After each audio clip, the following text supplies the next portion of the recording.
Meta stock plummeted after earnings as its AI investments scared investors. Learn more in today's presentation. The fascinating mystery behind Meta's Q2 2026 earnings report, and honestly, the market's shocking reaction to it. It is a story of staggering financial highs, baffling market lows, and quite literally one of the most aggressive technological pivots in corporate history. If you follow the tech space, you already know AI is dominating every single conversation.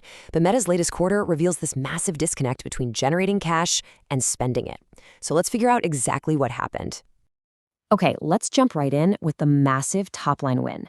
Meta brought in an astonishing $60.8 billion in revenue, growing an exceptional 28% year over year. I want you to pause and just think about that for a second. Sustaining a 28% growth rate when you're already pulling in north of $60 billion a quarter, that is incredibly rare. Usually, the market rewards this kind of financial muscle because it tells us the core machinery of the company is just firing on all cylinders. To put it simply, their core advertising business is healthier than it's ever been. Ad demand across all their platforms remains incredibly robust. And ironically, AI is actually a huge driver of this current success. Meta's AI recommendation systems are actively making their ad targeting, their pricing, and their conversion rates even better for advertisers. Businesses are getting higher returns on their ad spend, and Meta is capturing way more of that money. Make no mistake, we are looking at one of the single strongest digital advertising businesses on the planet. But right after dropping those wildly successful numbers, Meta's stock instantly plummeted by 9 to 10%. Just imagine that. Imagine beating expectations, showing phenomenal revenue growth at scale, and then watching a tenth of your company's value evaporate overnight. That is a massive, aggressive reaction from Wall Street. Section 1, the billion-dollar paradox. Great results, disappointed investors. So, this brings us to the core question for this explainer. Why are investors punishing a company that just delivered such incredible revenue growth? Well, think about the stark contrast here.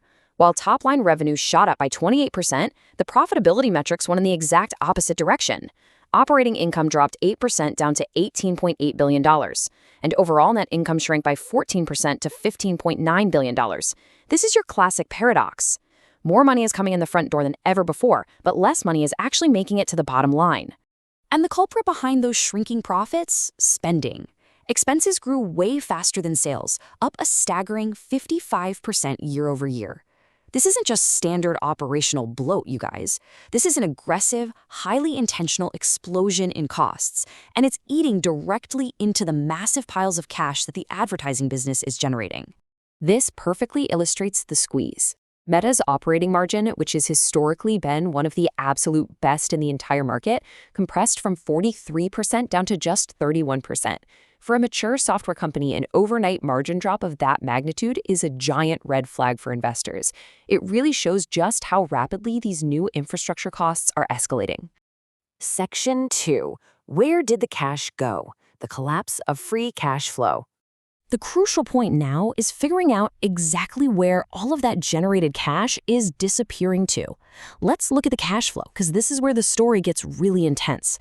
Operating cash flow remained incredibly strong at roughly $31.9 billion for the quarter. So the underlying business is generating an absolute ocean of liquid cash. Meta clearly has no problem making money. Normally, billions of dollars in operating cash translates directly to billions of dollars in free cash flow, the money left over for dividends, stock buybacks, or future security.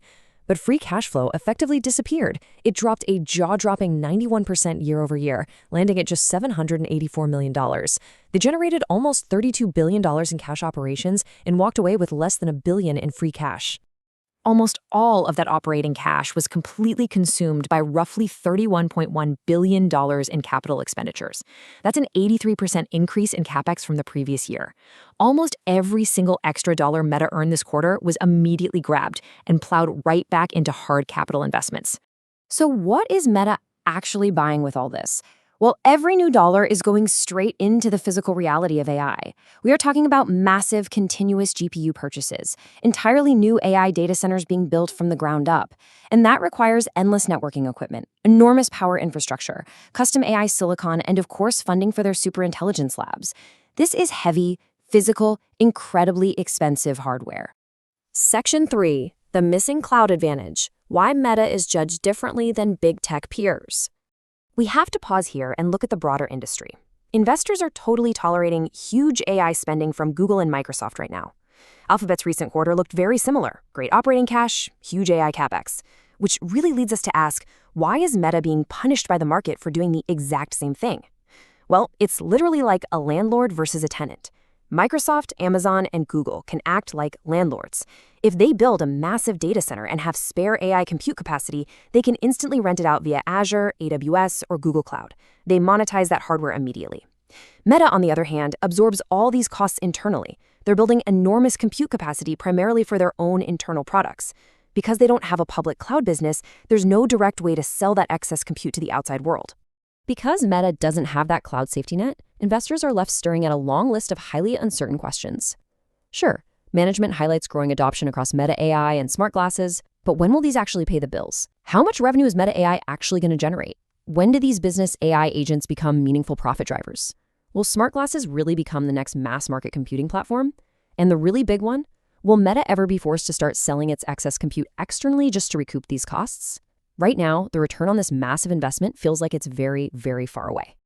Section 4. An expensive AI bet. Transitioning the business model. What you really should take away from this explainer is that the market isn't doubting Meta's current dominance. The advertising engine is flawless. What they are doubting is the economics of this entirely new direction Meta is forcing itself into.